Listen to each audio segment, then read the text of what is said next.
Okay, so let's jump right into it. It's wild how much attention socialist ideas and Marxist theory are getting these days right.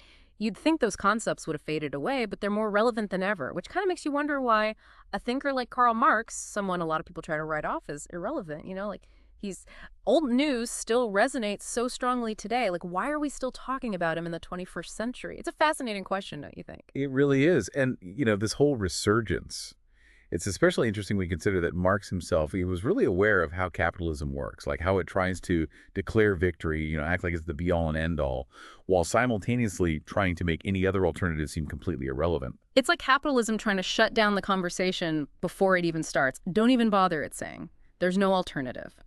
Which is a big part of what Terry Eagleton digs into and why Marx is off of him.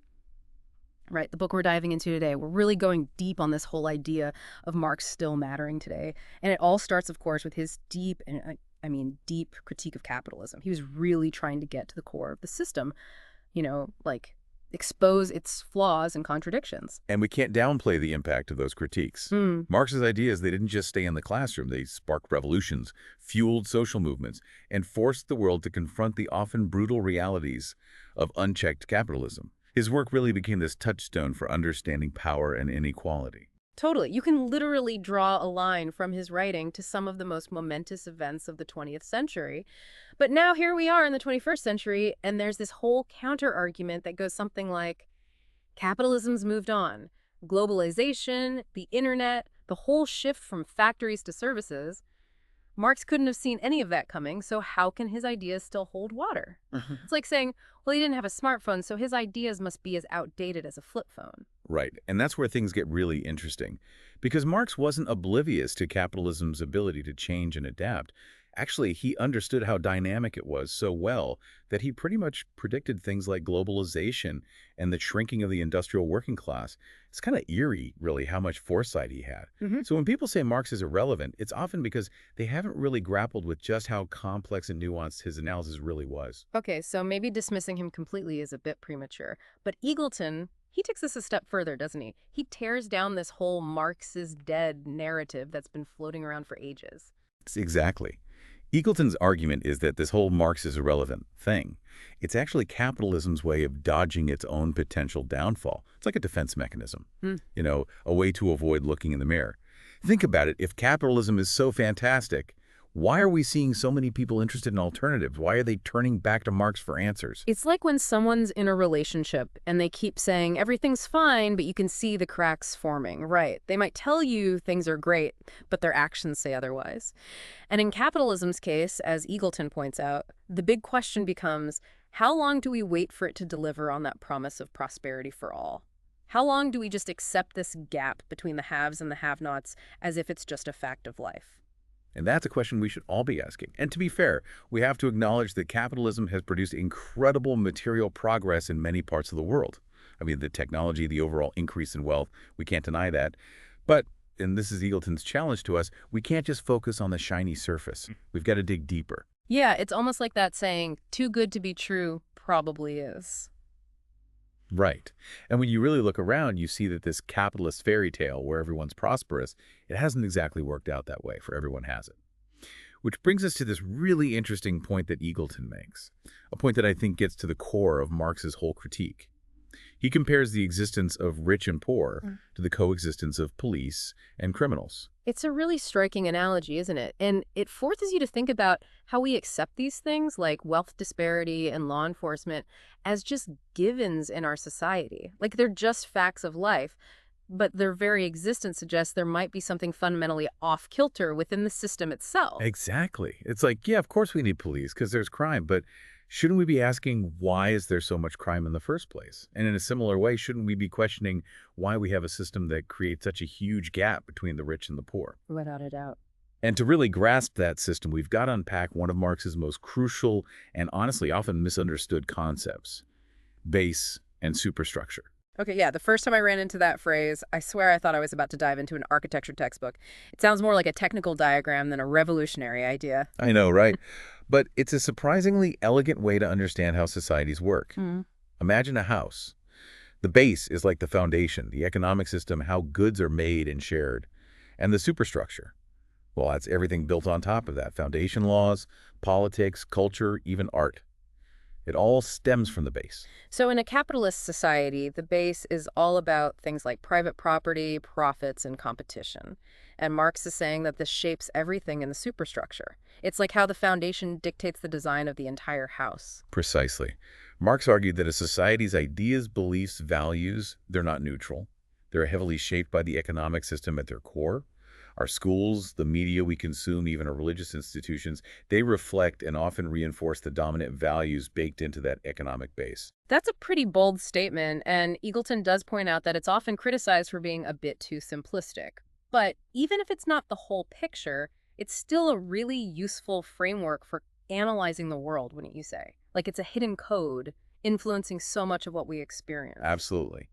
And it's not just a one-way street either. It's not as if the superstructure is just passively reflecting the base. It actually works to maintain it and justify it. Okay, I think I see what you mean. So it's not just that the economy influences our culture, but our culture actually circles back and reinforces that very economic system. It's a feedback loop. Exactly. Just think about how many laws are designed to protect private property, or how the media often glorifies the pursuit of wealth and status.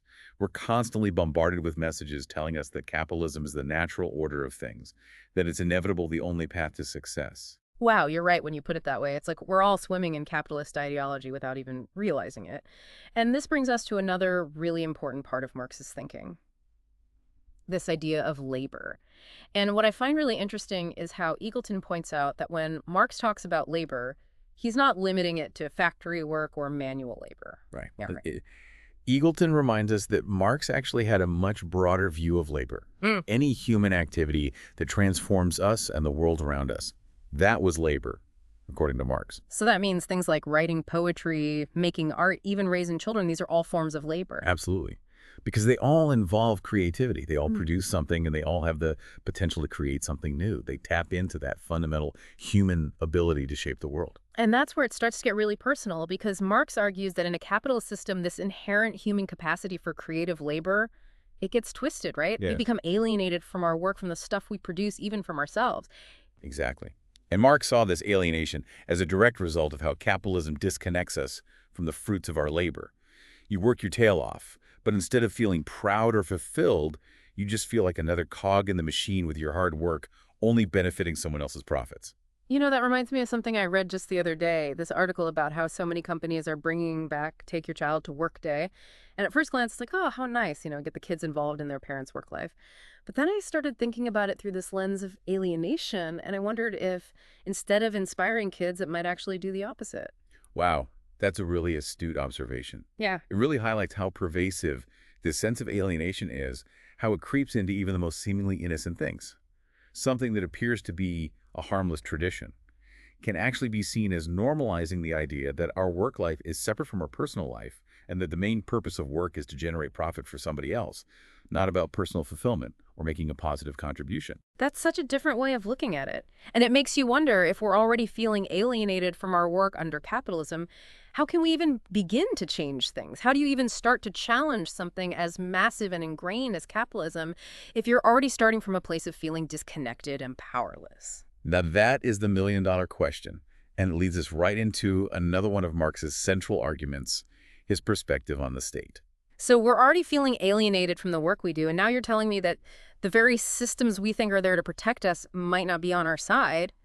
It's kind of disheartening when you think about it. If we're feeling a little disillusioned, I think Marx might get where we're coming from. I think that's a fair assessment. Yeah. You see, Marx, he didn't view the state as some kind of neutral referee.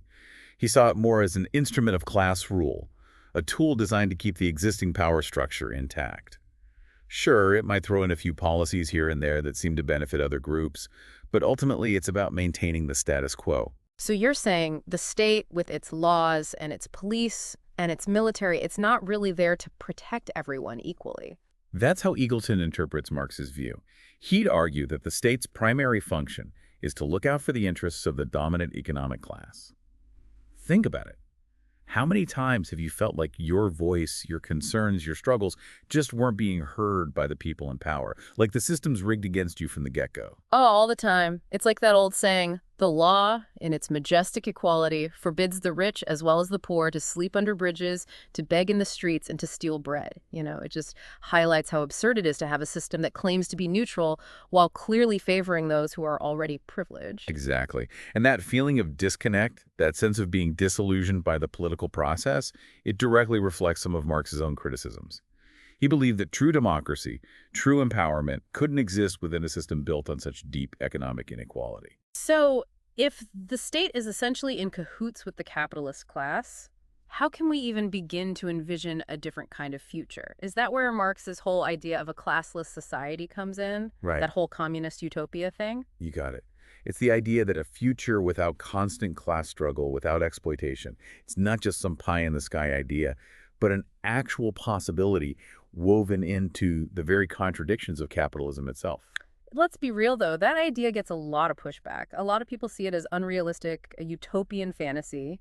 Even Eagleton acknowledges those criticisms, doesn't he? He does, but he also brings up a crucial point. Marx didn't necessarily see this future as some preordained outcome. It wasn't given. He believed that the conditions created by capitalism, the way wealth becomes concentrated, the alienation of labor, the constant drive for more profit, all of that would eventually lead to a breaking point, a point where the working class would wake up to their collective power and rise up to create a new system. So it's not about just sitting around waiting for some grand historical inevitability, but about recognizing that the potential for change is already there within the system itself. Exactly. And that potential isn't just about taking over factories or whatever. Yeah. It's about taking back our humanity, reclaiming it from these dehumanizing forces that capitalism can unleash. It's about building a world where our work isn't just about scraping by, but about fulfilling our creative potential, giving back to our communities, Yeah. and really feeling a sense of shared purpose, like we're all in this together. I have to say, hearing you lay it all out like this, it really makes Marx's ideas feel shockingly relevant to our lives right now. I mean, who hasn't felt that pressure of economic inequality or the soul-crushing monotony of work that feels completely meaningless? It hits home on a really personal level. But how do we translate these big ideas, these grand visions, into actual action? What can we do in our everyday lives to start building towards that kind of future? It just seems so daunting. That's the million-dollar question, isn't it? And honestly, there's no one-size-fits-all answer. But if I had to guess what Eagleton would say, I think he'd say it all starts with awareness. Yeah. Recognizing the ways we're all caught up in this system, both as those who benefit and those who are disadvantaged by it. It's about questioning the assumptions we've been spoon-fed about what's possible and actively looking for alternatives.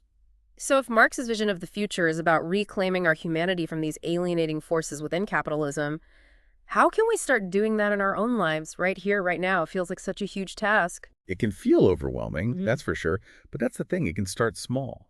It could be by supporting businesses that are worker-owned or getting involved in local activism to address things like income inequality or access to affordable housing.